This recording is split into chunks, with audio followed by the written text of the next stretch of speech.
Alicia. I work at Baldassarre. I am the chef and I run the kitchen. I'm part of a team of 2 with my partner Spencer. So today is Monday. It's our big production day. We're close to the public. So this is the day where we do sauces, cook all our meats, get all our fillings and like big stuff ready for the week. So I check on Spencer, I give him some tasks, I do some tasks for myself, I overview and I plan for my week as well. So that includes lunches, if we're doing anything special for the week, and just pretty much general planning. That's my Monday, and that's pretty much it. So my Monday today, I have, I'm on tomato duty. Me and Spencer switched, which is nice because I want him to learn. So I come in the morning, I make my list. I have Ragu I have to make, sugo I have to make. For the sugo, we roast off sausages, roast off meatballs, and roast off the Braising. That's all stuffed. We can go check that out also when Spencer's working on it. We do an annual braise, which is braised meats. That takes a couple hours as well. So we get that all started and going, sear off all the meats and get that in. Every morning I come in, me and Spencer convene. I go through the tasks for the day. We go through amounts of things we'll need, what we'll have to portion, what our week's looking like. Meatballs done? I see them, I can smell them. So our roasted meatballs we have ready to go with the sugo.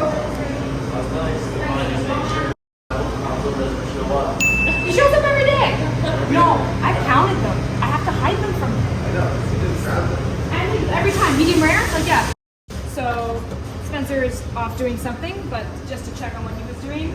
Annual braise is one thing that we make on Monday. So it starts with some veggies that we soften, seared beef, some chicken. We fill it up with some stock and stuff to get it going. It's a slow braise, takes about 5 hours. Just in general, we don't get super dark roasted on anything. The idea is you want it a little bit of flavor, a little bit of cook, kind of to make sure everything moves together, but you wouldn't see your nonna doing a nice hard sear on a piece of meat or a piece of beef or anything. So it's kind of like you want to channel the nonna. You sear the meat. You got some wine that he grabbed. I'm gonna help him out for a bit. Deglaze the pan. I think his next task is Joelle. So that goes in our sugo as well. These are all things we want to get going at the beginning of the day. The small little tasks that take a little bit longer. And then the second half of our day is where my planning comes into play. It's a lot of stirring and walking around to make sure everything is moving and not burning and cooking properly and tasting along the way. I'm going to start the Ragu. We have a kettle that we usually do when we want to do a really big batch. Today we're doing it in a pot because I don't have to do too much, which is nice. So we have our sofrito base for that, onions, some butter, and some oil, which is nice. That's all nice and smooth. I have our seasoned pesto pork that we have. We get it a full pig fermented pork. We get it all nice and browned. We season it up with some wine and some nice spices. And then that's kind of like the flavor base. With our onions, we'll get that going. I'm going to break it up, get it into super small grind, and then we start adding the flavors. We start adding wine, we start adding tomato paste. We get all the tomatoes in it, some milk, and that pretty much is what a Ragu is. It's milk and tomato with the meat. It's good when the team, both of us know how to do kind of everything. I want to show him everything that we do, so if there's a situation where I need to go or something happens, I feel confident in leaving him to do it, he feels confident being able to do it. That's kind of what I want in this, so throw that in there. Just once the meat starts to cook, we want it to cook out just a little bit, the tomato paste and the wine first, just to get some of the alcohol flavor out and the tomato pasty. And tomato paste is the only, there's a weird flavor sometimes that happens. Heating it up and cooking it for not long, maybe within a couple minutes, 5-6 minutes, just gets it a better, more brown taste. How am I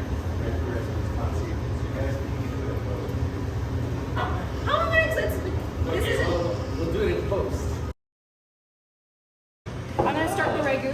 So we have our... all the sauces pretty much, they take minimum 5 hours to cook, so I need them on and up by at least noon. So it's just after 11 now. I want to make sure I finish these tomatoes and get them going really quick. Making sure that I have everything I need for the morning. So when I come in, I don't have to wait for anything. I don't have to wait for anything to be delivered or anything else. I just kind of go. So like I said, this morning, I pretty much haven't stopped moving since I got here. I want to be able to have time in my schedule to be able, okay, I can move this around. Whereas if I jam pack my whole week, with big jobs and this and that, and I don't have time to support anybody else if anybody else needs help. It's been going for about, just over an hour. So we got it up before noon. It started up at pretty much 11:30, which is nice. And you want to keep stirring it. Another benefit of stirring it so much is that the fat emulsifies back into the sauce and keeps it like that nice smooth flavor or texture. Otherwise, it just kind of splits. This will go pretty much to 5 o'clock at the end of the day. Right now, the only thing I have in here is brujol. Big chunk of meat there. It's the first thing that goes in. It takes the longest to braise out, the biggest piece of meat. The next thing will go in, we'll do our meatballs, which is going to go in about 40 minutes. And then an hour after that, we're going to throw in our sausages. And same thing, this will go till the end of the day as well. You cook them down in their own juices. And then you reduce the liquid that comes out of them into the syrup and can them in that. And it's like a preserve. So they're just kind of sweet right now. Once they sit for a bit, we add mustard oil. Essentially, it's like, the only way I can describe it is it's like pungent, almost like horseradish, to that kind of pungent smell. But we season it, so it's cool. It's like a super savory, sweet, aromatic, fun, spicy condiment. Quarter wheel. I was fortunate that we got it in, broke it down a little bit more, so it saves me some work, but I still do need to break it down a bit more for 2 reasons. One, the portion for retail. It's hard to cut a big piece of cheese like this, especially with the rind for retail. So I'm pretty much going to cut each piece in half, and then it's going to be manageable for me to cube it, whether it's for grating, whether it's for selling, whether it's for anything else in particular. So we have our tools here to crack the cheese. Another perk about doing this, instead of using a knife where it's cutting super straight edges, we want the natural kind of shape of the cheese to show. I'll use this piece first, it has a little sharp edge. Maybe I'll start this. But I'll cut down the middle. So then once I get to that point, I have 2 options. I can use this little guy to kind of wedge my way around, or I can use the big guy, or I can use a combination of the 2. Same thing, I don't do super deep, but the idea is we want it to kind of crack naturally halfway. That. So essentially it's like making its own natural weak points. This is where I went in, this is where this one went in, and I tried to do the opposite. So the idea was they were trying to match. This is perfectly fine. I could also even chip it away if we really wanted to do it straight. But this will get nicely cubed. Always give it a taste. Make sure it tastes fresh. From this point, I'm going to vacuum seal it. We try to only grate cheese when we need it. The more oxidized, the more air that hits it, the more oxidized it gets, the flavor changes. Today's also the day that we can do testers. So if there's any ideas that we have, I can bring in the ingredients for the Monday. Not a lot, obviously, but something like this week we're testing out gnocchi gorgonzola because we have a nice sort of gorgonzola cheese. So how many times do you usually do a tester to know if it's really bad? Is it the first time if we're not happy, we know. If we're kind of unsure, we'll do a second one. You never know. We test it as many times as we need to. Until we decide that it's either yay or nay. Sometimes we'll test something 3 times and serve it for lunch and still be unhappy with it and never do it again. It's just like It looks interesting. Looks like blue cheese pasta. It does. That's funny. My first bite. Wow. it's so blue. I'm on my 5th bite. But it's still like I'm full. Oh, I like it. Kind of end of day Monday, I make sure everything on my list is done that I had to get done today.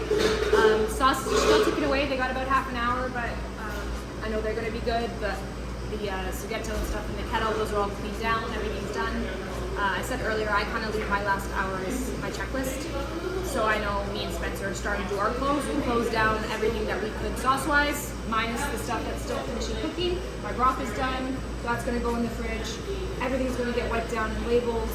So I know what everything is. I know the dates, and everything's happening as we expect for me. We did a little testing, which was fun. So we have ideas for lunches for the week. Not set in stone. This wasn't one of those days, but we'll kind of figure it out as the week goes on. But yeah, kind of typical Monday. Random things come up. A little bit of fun stuff, a little bit of usual stuff, and then